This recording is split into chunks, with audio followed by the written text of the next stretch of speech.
introduction to a brand new series that I'm going to be making called The History of Five Nights at Freddy's. Now, as you can probably tell from the title of the series alone, you can probably tell that we're going to be talking a lot about FNAF as well as its, at this point, over 7-year-long history. FNAF, as we know it, is perhaps one of the most longest-lasting indie game franchises of all time, and a community that is just full of so much incredible talent.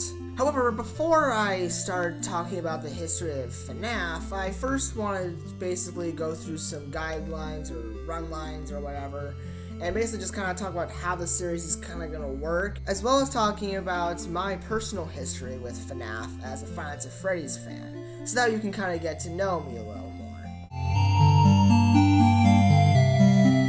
First of all, each episode will kind of focus on a certain topic or event that happened in the FNAF timeline. Not the in-game timeline, but, you know, the timeline of the franchise. The things that I'll bring up will be part of both the history as well as possibly being part of whatever I'm trying to overall convey in the part or episode of the video. It's kind of going to work similarly to a retrospective, where I'll be covering one game or book, and then I'll be diving into different aspects of that game or book, talking about some of the positives or negatives. It depends on why I bring it up. However, I'm not going to be diving into every single aspect of every game and book, but mainly touching on some major things that I feel like would be worth bringing up. Also, unlike any retrospectives, not every single episode of the series is going to be focusing on just one game or just one book, but it will be focusing on a plethora of things. Now let's talk a little bit about my experience with the franchise. I joined in pretty late, I believe somewhere around whenever Sister Location came out, and of course, like most other people, I was first introduced to the series through Markiplier's Let's Plays. Me and my brothers loved watching these Let's Plays, despite the fact that we couldn't even listen to them and we had to mute them. Oh, yeah, we couldn't really watch anything that had swearing in it, so our solution was just to mute the videos and just perceive the visuals. So we literally watched all of Markiplier's Let's Plays from FNAF 1 to Sister Location completely muted. And yeah, that may or may not have contributed to some weird ideas that we had about the series, like how the withered animatronics were the OG animatronics, but that they got like beat up in some kind of big fight or something. Or even more crazy one, that the toy animatronics are actually the offspring of the withered animatronics. Yeah, we had some really weird ideas. Dennis also had a big play in the growth of Five Nights at Freddy's.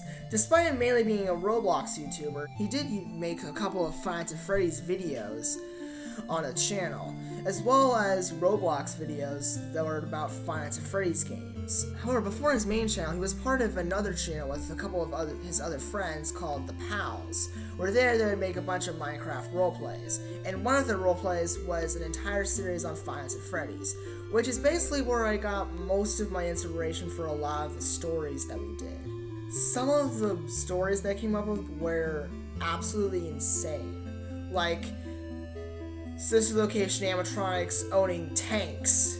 Insane.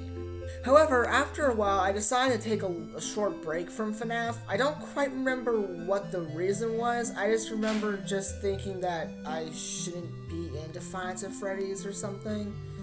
I don't quite remember, but I was pretty much done with the FNAF series. But then in a couple of months, I got right back into it.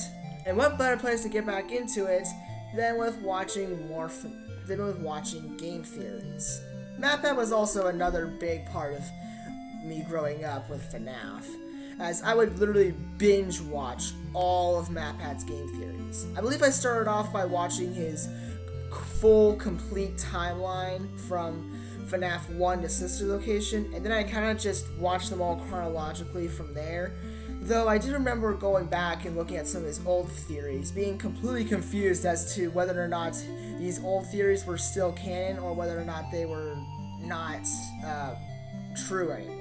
Thanks to all of MatPat's game theories, I kind of became a little FNAF lore nerd, as pretty much all the time, all I would ever talk about would just be the FNAF lore. Whenever I was hanging out with my friends, my brothers, it was always just FNAF lore. Even to myself, I would try to discuss the FNAF lore and coming up with my own theories. I also began to watch other FNAF content, such as animations, try not to laugh challenges, of all things, and of course, tons of music videos. There's this one channel called Enchanted Mob, and I used to absolutely binge watch all of their Minecraft animations. I just really loved the narrative that they created with each animation, as it wasn't just cool visuals, but it was trying to tell a story while to the soundtrack of a very cool FNAF song. And it's sad to see what Enchanted Mob became nowadays. And then 2019 came around, and on February the 20th, I founded this channel. And I didn't really post a whole lot of FNAF content. However, I would begin to start posting FNAF related content, such as music videos like my Can You Survive homemade version, as well as showing off a lot of my FNAF art, and teaching you how to build Golden Freddy's head out of Lego Duplos.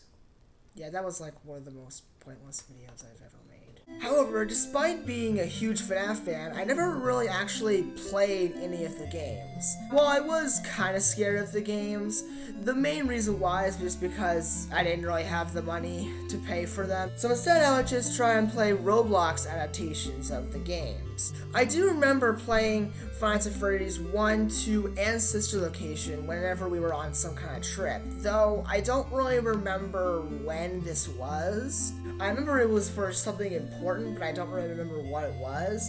But on our trip, we met some kids who had all the FNAF games, and so of course, I wanted to play them. I actually unlocked one of the death mini games where you're Freddy having to give cake to the children. That was a really fun, nostalgic memory of mine. And from there, things kind of stayed the same. I kept watching tons of FNAF content. I would play Roblox versions of it. Please don't judge me. As well as creating some of my own FNAF content on this channel. As time has gone on, I've also been able to play more of the FNAF games.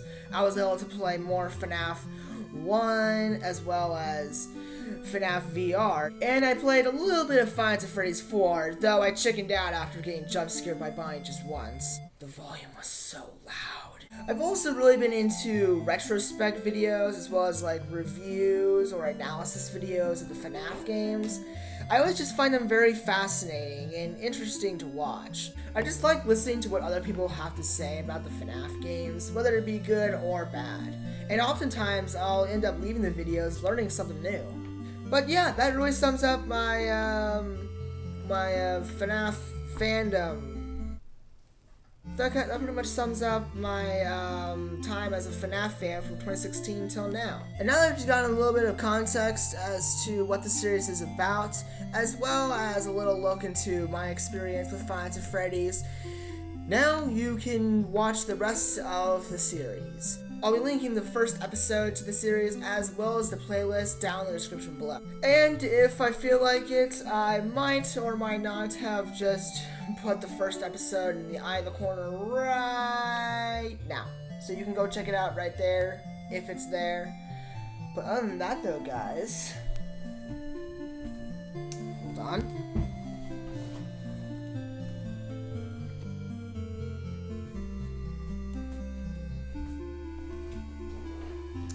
Thanks so much guys for watching this video.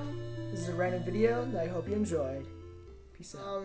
The rest of the series. I mean, I don't think really... Dude. Falcon Punch! Die!